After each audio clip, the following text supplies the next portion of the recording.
श्रीमन्नारायण चरणौ शरणं प्रपद्ये। श्रीमते नारायणाय नमः। लक्ष्मीनाथ समारंभां नाथयामुनमध्यमाम् अस्मदाचार्यपर्यन्तां वन्दे गुरुपरम्पराम्। यत्पदाम्बुरुहध्यान विध्वस्ताशेषकल्मषः वस्तुतामुपयातोऽहं यामुनेयं नमामितं। लक्ष्मीनाथ समारंभां नाथयामुनमध्यमाम् अस्मदाचार्यपर्यन्तां वन्दे गुरुपरम्पराम्। यो नित्यमच्युतपदाम्बुजयुग्मरुक्म व्यामोहतस्तदितराणि तृणाय मेने। अस्मद्गुरोर्भगवतोऽस्य दयैकसिन्धो रामानुजस्य चरणौ शरणं प्रपद्ये।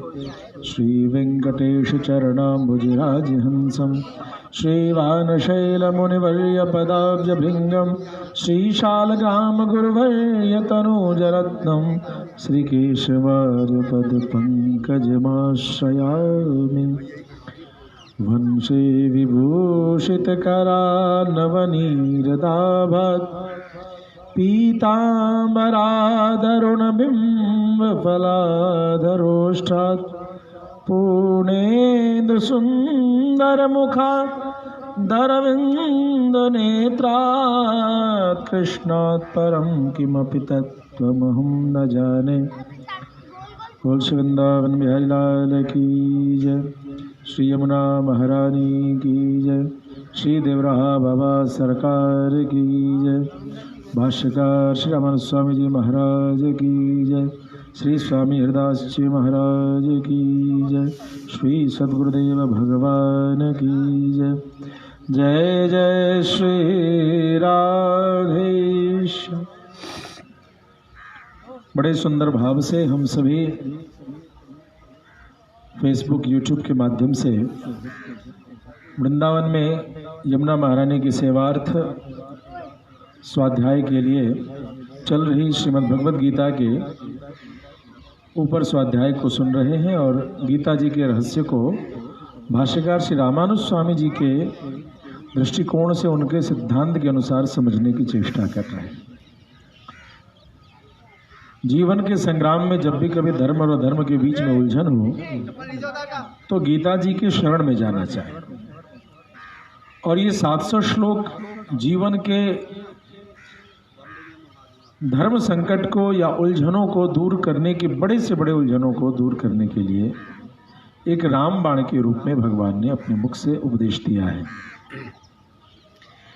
महीना भी मार्गशीर्ष ही चल रहा है। इसी महीने में भगवान ने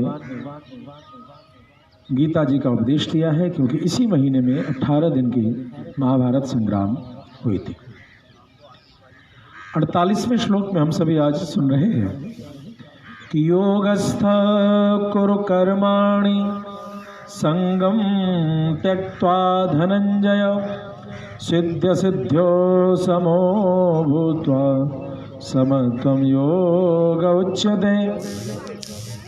योगस्था कुरु कर्माणि। योगस्था, योग में स्थित होकर के कर्मों को करे और आसक्ति को त्याग दे। सिद्धि असिद्धि में समानता रख करके तो शास्त्र में उपदिष्ट वेदों के मार्ग पर चलते हुए वर्णाश्रम व्यवस्था के अनुसार अपने कार्य को कर। इस समता का समत्वम योग उच्यते। इसी समता को योग कहते हैं। राज्य बंधु प्रभृतिषु संगम त्यक्त्वा। ये जो संगति है, यह मेरा भाई है, ये मेरे संबंधी हैं, या मेरा साला है, ये मेरा ससुर है, ये मेरे मित्र है, ये मेरे ऐसे हैं, ये मेरे वैसे हैं।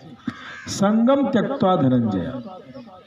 अपने धर्म पथ पर इनकी बातों को मस्तिष्क में रख करके जो भी कोई, बेटा यहाँ से चले जाओ, अपनी संगति इन चीजों में जो उलझ करके धर्म पथ पर चलेगा उसे पराजय ही मिलेगी और वह धर्म का पथ का त्याग कर बैठेगा। इसलिए जब भी कभी धर्म पथ पर चलें या धर्म का निर्णय करना हो तो संगम त्यक्त्वा धनंजय, इन सांसारिक संबंध से उपजे हुए मोह से जो संगति है उसका त्याग करना पड़ेगा। और योगस्था कुरु कर्माणि, योग में स्थित होकर के, तो कर्म युद्धादिनी कर्माणि योगस्था कुरु, युद्ध आदि कर्मों को योगस्थ होकर के एक योगी के तरीके से करो। योग क्या है? तो इस अवस्था में ही दुख और सुख, हानि लाभ, ये द्वंद्व से निर्द्वंद्व की अवस्था, रज और तमो गुण की अवस्था से ऊपर उठ जाना ही योग की प्राप्ति कराता है। तो युद्धादिनी कर्माणि, जो तुम क्षत्रिय कुल के हो तो तुम्हारा कर्म युद्ध करना है, इसको विचार करके शास्त्रों के उपदेश के आधार पर वैदिक मार्ग के अवलंबन करते हुए तुम्हें अपने कर्म को करना चाहिए। तदंतर भूत विजयादि सिद्ध सिद्ध्यो समो भूत्वा करो। अब युद्ध में दो चीज होता है, या तो जय होता है या विजय होता है। या तो आप किसी भी कार्य को करने चलेंगे तो युद्ध में जय विजय, और किसी भी अन्य कार्य को लेंगे तो सफलता की प्राप्ति होती है। या तो सफल होंगे या असफल होंगे।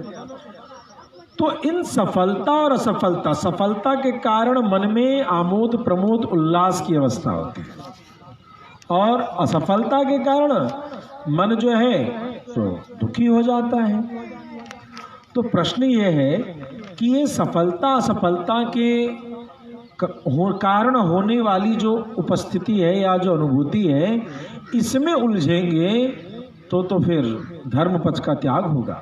इसीलिए सिद्धि असिद्ध्यो, सिद्धि असिद्ध्यो, सिद्ध्य सिद्ध्यो, सिद्धि और असिद्धि की अनुभूति से या उसके प्रभाव में समत्व रखें, उदासीन भाव रखते हुए तद इदम सिद्ध सिद्ध्यो समत्वम योगस्थ इत्यत्र योग शब्देन उच्यते। समो भूत्वा, हम किसी भी प्राप्ति सफलता में इतराने न लगे, अहंकार अभिमान का जन्म हृदय में न हो, और असफलता में मन विषाद न हो जाए, मन व्याकुल होकर के हतोत्साहित होकर के नकारात्मक जीवन शैली को न अपना पड़े। जैसे कई बार व्यापार में हानि होने पर कई लोग आत्महत्या आदि की अवस्था को जो प्राप्त करते हैं, ऐसा नहीं करना चाहिए।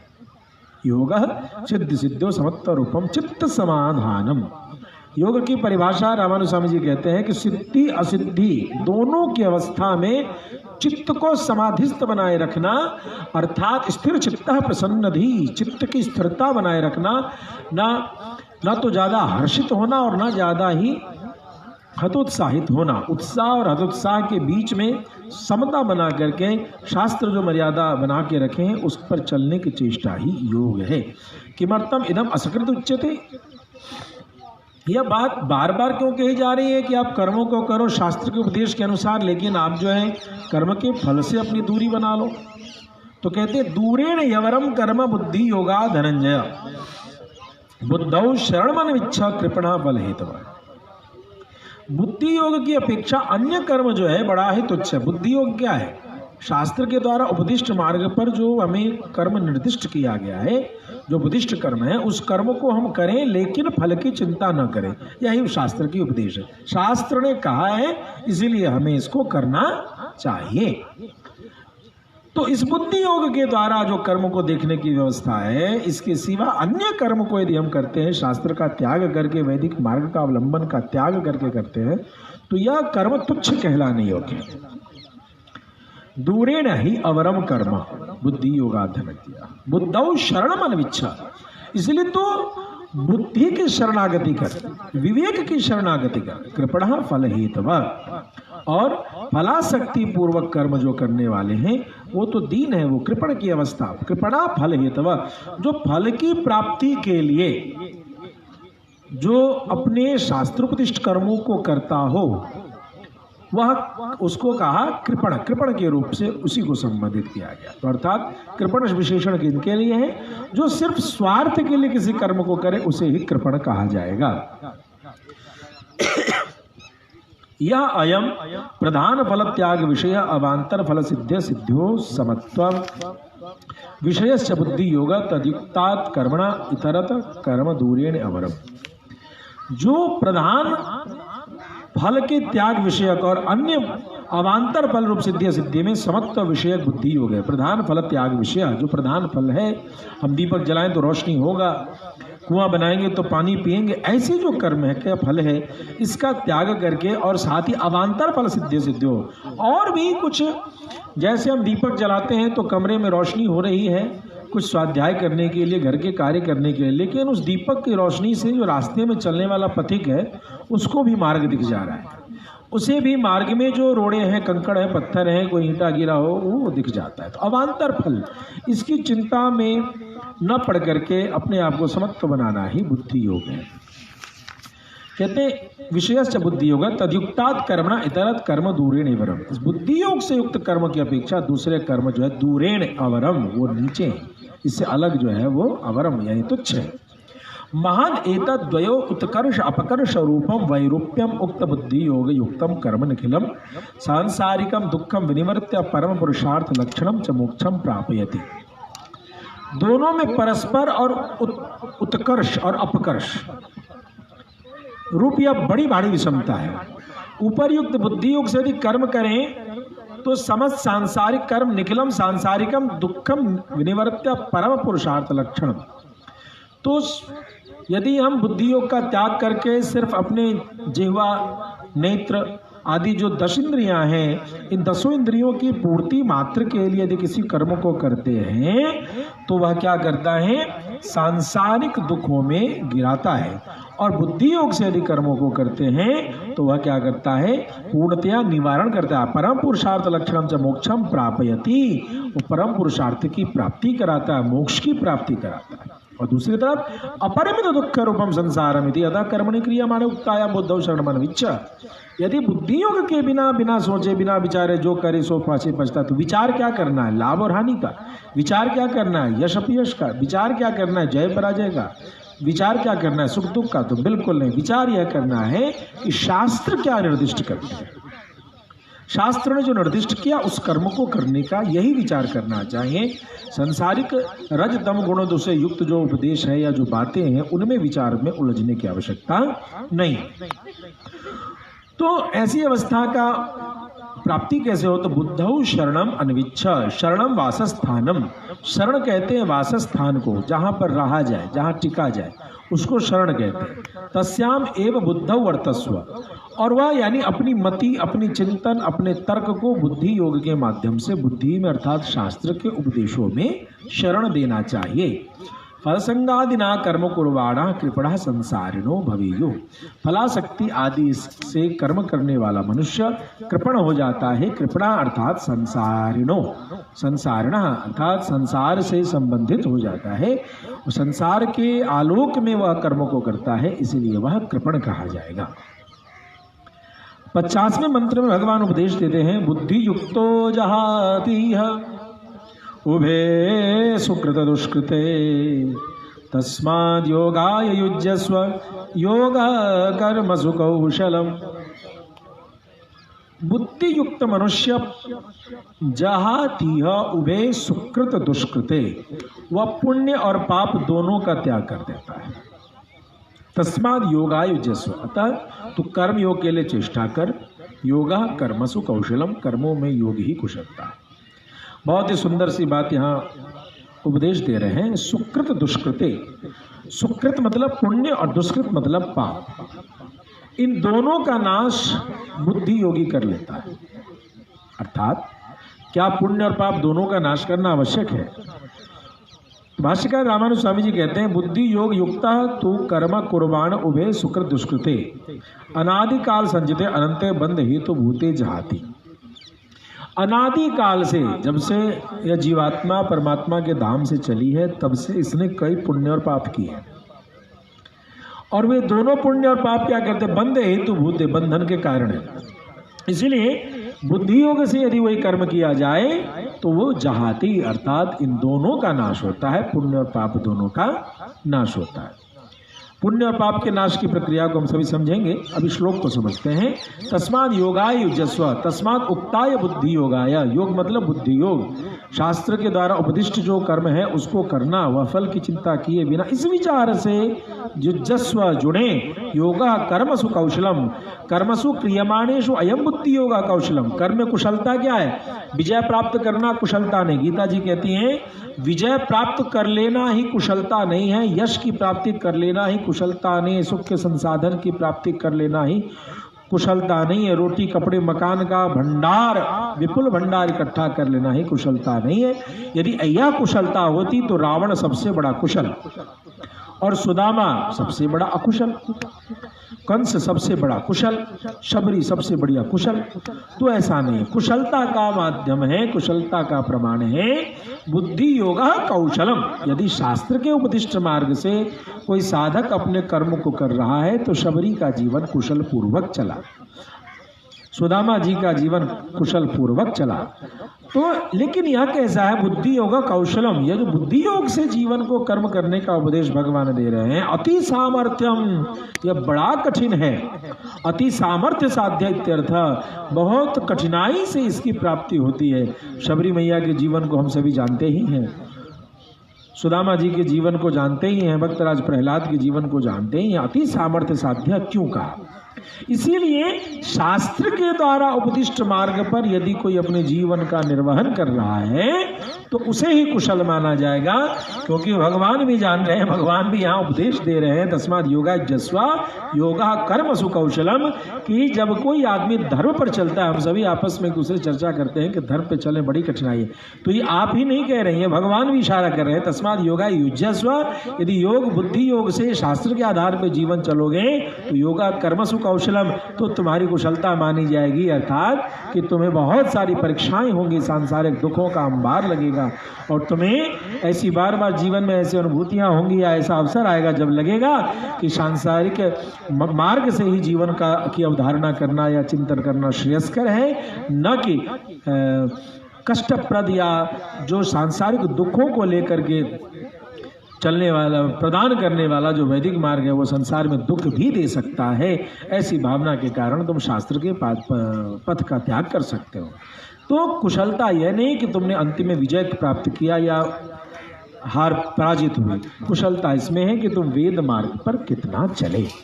तो अति सामर्थ्य साध्य इत्यर्थ। इसीलिए भगवान ने कहा कि बुद्धि योग से जीवन में चलना ही कर्म में कुशलता का प्रमाण हो सकता है।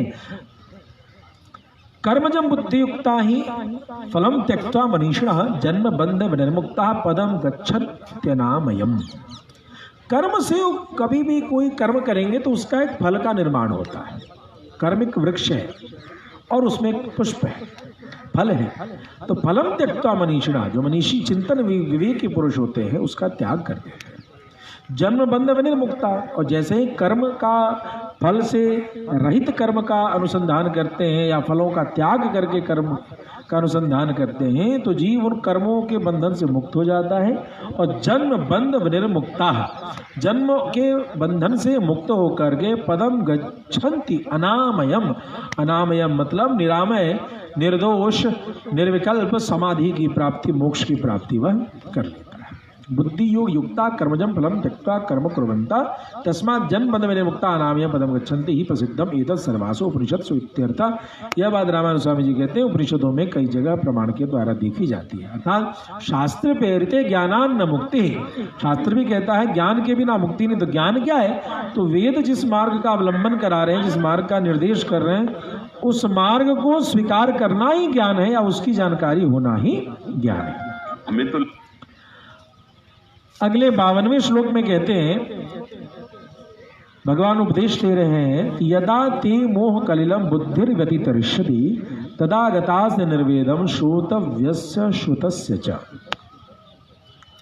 मोह कलिलम, मोह को एक कीचड़ बता रहे हैं भगवान। जब तेरी बुद्धि मोह के कीचड़ से बुद्धिर व्यतितरिष्यति, ऊपर आ जाएगी, ऊपर तैरने लगे, तदा गतास्य निर्वेदम, तब तो पहले जो सुनी हुई बात है श्रोतव्य श्रुतस्य च, और जो आगे सुनने वाला है, इन सभी बातों से, सब प्रकार के फलों से तो विरक्त हो जाएगा। निर्वेदम, तो उन सबसे परे हो जाएगा और इसमें उलझन में नहीं पड़ेगा। भाष्यकार श्री स्वामी जी कह रहे हैं, उक्त प्रकारेण कर्मणि वर्तमानस्य तया वृत्त्या निर्धूत कल्मषस्य ते बुद्धि यदा मोह कलिलम अत्यल्प फल संग हेतुभूतम मोह रूपम कलुषम व्यतितृष्यति। उस प्रकार से कर्म का आचरण करते करते जब उस आचरण के द्वारा पाप रहित हो जाने पर निर्धूत कल्मषस्य, जब तेरे पाप नष्ट हो जाएंगे तो तू अत्यंत अल्प फल की आसक्ति के हेतुभूत अत्यंत फल संज्ञा हेतुभूतम मोह रूपम कलुषम व्यतितृष्यति। जो ये छोटे छोटे फल हैं सांसारिक सुख समृद्धि की प्राप्ति के लिए जो हम वेद मार्ग का अवलंबन करते हैं, धाम तीर्थ नाम रूप इन सब का जो अवलंबन करते हैं, तो उनका त्याग स्वतः कर देगा। और तब हमसे जो तुमने इससे पूर्व त्याग रूप में सुने हुए पूर्व त्याजतया सुदस्य फलादे इति पश्चात, और जो बाद में भी तू सुनेगा कि वेदों में जो सांसारिक सुख समृद्धि की जो अति अल्प फल की चेष्टा की गई है, यह सर्वथा त्याज्य ही है, ये वर्जनीय ही है, इनमें उलझना नहीं चाहिए। इनकी जगह पर जो परम मोक्ष की प्राप्ति है उसमें ही जीव को केंद्रित होकर के ध्यानस्थ होकर के अपने कार्य को करना चाहिए या वेद मार्ग का अवलंबन करना चाहिए। योगे तिमाम शृणु इत्यादि न उक्त आत्मयाथात्म ज्ञान पूर्वक बुद्धि विश्लेष संस्कृत कर्मानुष्ठान से लक्ष्य भूतम योगाख्यम फलमाह। भगवान ने जो योगे तिमाम शृणु आदि करके उपदेश दिया है, और जो आत्मस्वरूप के यथार्थ ज्ञान से युक्त है, उस बुद्धि विशेष से संशोधित परिमार्जित जो कर्मानुष्ठान करते हैं, उसका जो लक्ष्य है उस योग नामक फल का वर्णन करते हैं। बुद्धि विशेष संस्कृत कर्मानुष्ठान से लक्ष्य भूतम योगाख्यम। योग क्या है? तो बुद्धि योग के द्वारा जिस लक्ष्य को प्रतिपादित किया जाना है या जिसकी प्राप्ति करनी है, या जो हेतु है संसार में किसी कर्म को करने का, हम अलग अलग कर्मों के अलग अलग प्रमाण की चर्चा करते हैं, लेकिन वेद मार्ग या गीता जी उपदेश करते हैं कि किसी भी कर्म का एक ही फल होना चाहिए। दिया जला रहे तो रोशनी के लिए, यह तो अल्प फल है। तैरना सीख रहे हैं, नदी के इस पार से उस पार जाना, यह एक अल्प फल है। दान कर रहे हैं, यह एक अल्प फल है। तीर्थ व्रत दान जो कुछ भी कर रहे हैं, इसका यदि कोई फल है जिसकी चर्चा हम सभी अन्य अन्य लोक वैभव भोग आदि की प्राप्ति की कामना से ऐसा करते हैं, तो यह अल्प फल मात्र है। मुख्य फल क्या है? मुख्य फल है भगवान की भक्ति की प्राप्ति हो, भगवान के परम धाम मोक्ष की प्राप्ति हो। उसमें ही मन को एकाग्र करके संसार के किसी भी कर्म को करना चाहिए। श्रुति विप्रतिपन्नाते यदा स्थास्यति निश्चला समाधावचला बुद्धि सदा योगमाप्स्यसि। हमारे द्वारा भगवान कहते हैं, जो तुमने उपदेश की प्राप्ति की श्रुति विप्रतिपन्ना, तेरी बुद्धि जब स्वयं अचल हो जाएगी, ते यदा स्थास्यति निश्चला समाधौ अचला, समाधि हो जाएगी, मन स्थिर हो जाएगा। कहाँ? तो आत्मा के अनुसंधान में। बुद्धि सदा योगम वाप्स्यसि, तब तुझे उस योग की प्राप्ति होगी। श्रुति श्रवणम, श्रुति क्या है? तो श्रवणम जो सुनी जाए, जो बातों को भगवान उपदेश दे रहे हैं उसके लिए श्रुति का, अर्थात वेद को भी श्रुति कहेंगे, गीता को भी श्रुति कहेंगे। जो भगवान ने उपदेश दिया है उन समस्त उपदेशों के लिए श्रुति शब्द का प्रयोग शास्त्रों में किया गया। स्मत्त श्रवणेन विशेषता प्रतिपन्ना सकल इतर विसजातीय नित्य निर्तिशय सूक्ष्म तत्व विषया स्वयं। इस संसार में जो दूसरे मोक्ष के सिवा दूसरे जो कुछ भी फल बताए गए हैं, सकल इतर विसजातीय आत्मा से अलग जाति के नित्य निर्तिशय सूक्ष्म तत्व विषया, जो छोटे छोटे पदार्थ बताए गए, इन सब से परे जो सूक्ष्म आत्म तत्व है उसको विषय करने वाली जो स्वयं अचला एक रूपा बुद्धि, उसको अचला एक रूपा बुद्धि, यानी जो बुद्धि भ्रमित नहीं हो और यह समझ बैठे कि कर्म का एक ही लक्ष्य है। असंग कर्मानुष्ठानेन विमलीकृते मनसी, और कर्म के जो अन्य संगतियां हैं, अन्य बुद्धि का जो फल है, क्रिया का जो फल है, परिणाम है, उन सबसे अपनी दूरी बना करके विमलीकृते मनसी, यानी मन की निर्मलता का प्रमाण क्या है? जब सांसारिक किसी भी स्वार्थ या फल की कामना से जीव परे होकर के वेदोपदिष्ट मार्ग पर चलना शुरू कर दे, तो यही मन की निर्मलता का लक्षण बताया गया। यदा निश्चला स्थास्यति तदा योगम आत्मावलोकन वाप्स्यसि। जब ऐसी निश्चल निर्मल मनजन सो मोहि पावा, मोहि कपट छल छिद्र न भाव। भगवान ने गीता जी में कहा। अर्थात तदा योगम आत्मावलोकम, जब ऐसी मन की स्थिति होती है तो बुद्धि मन स्थिर जब होता है तो योग की प्राप्ति। एतद उक्तम भवति शास्त्र जन्य आत्मज्ञान पूर्वक कर्मयोग स्थित प्रज्ञताख्या ज्ञान निष्ठा आबाद यदि ज्ञान निष्ठा रूपा स्थित प्रज्ञता तो योगाख्यम आत्मावलोकम साधयति इति।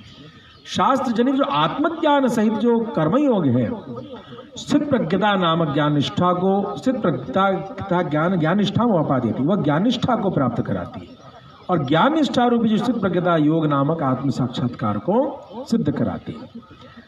एवं मुक्ता पार्थो निसंग कर्मानुष्ठान रूप कर्म योग साध्य स्थित प्रज्ञताया योग साधन भूताया स्वरूपम स्थित प्रज्ञस्यानुष्ठान प्रकारम तपचति। भगवान के द्वारा इस प्रकार कहने पर आसक्ति रहित निसंग कर्मानुष्ठान, कर्म के फल से अनासक्त होकर के कर्मयोग साध्य, कर्मयोग के प्रति सिद्ध होने वाली और आत्मज्ञान आत्म साक्षात्कार रूपी जो योग साधना भूताया स्वरूपम, अपने स्वरूप की चर्चा है, और स्थित प्रज्ञ पुरुष के कर्म अनुष्ठान स्थित प्रज्ञ से अनुष्ठान प्रकारम जपति। अर्जुन पूछते हैं कि एक तरफ आपने कहा कि सांसारिक स्वार्थ की चेष्टा न की जाए, और दूसरी तरफ आप कहते हैं कि बुद्धि योग में स्थित होकर के वेदोक्त मार्गों पर जीव चले। इन दोनों पे चलने वाले एक जीव का संसार में क्या लक्षण दिखता है, अर्जुन आगे पूछेंगे। तो आगे के अर्जुन के प्रश्न क्या होंगे और उसके निदान में या निराकरण में भगवान बहुत सुंदर उपदेश देंगे। कल के प्रवचन में हम सभी सुने। श्री कृष्ण गोविंद हरे मुरारे, हे नाथ नारायण वासुदेव। श्री कृष्ण गोविंद हरे मुरारे, हे नाथ नारायण वासुदेव। हे नाथ नारायण वासुदेव, हे लक्ष्मी नारायण वासुदेव। प्रेम से बोले वृंदावन बिहारी लाल की जय, श्री यमुना महारानी की जय, श्री देवराहा बाबा सरकार की जय, श्री स्वामी हरिदास जी महाराज की जय। जय जय श्री राधे, जय श्रीमन नारायण।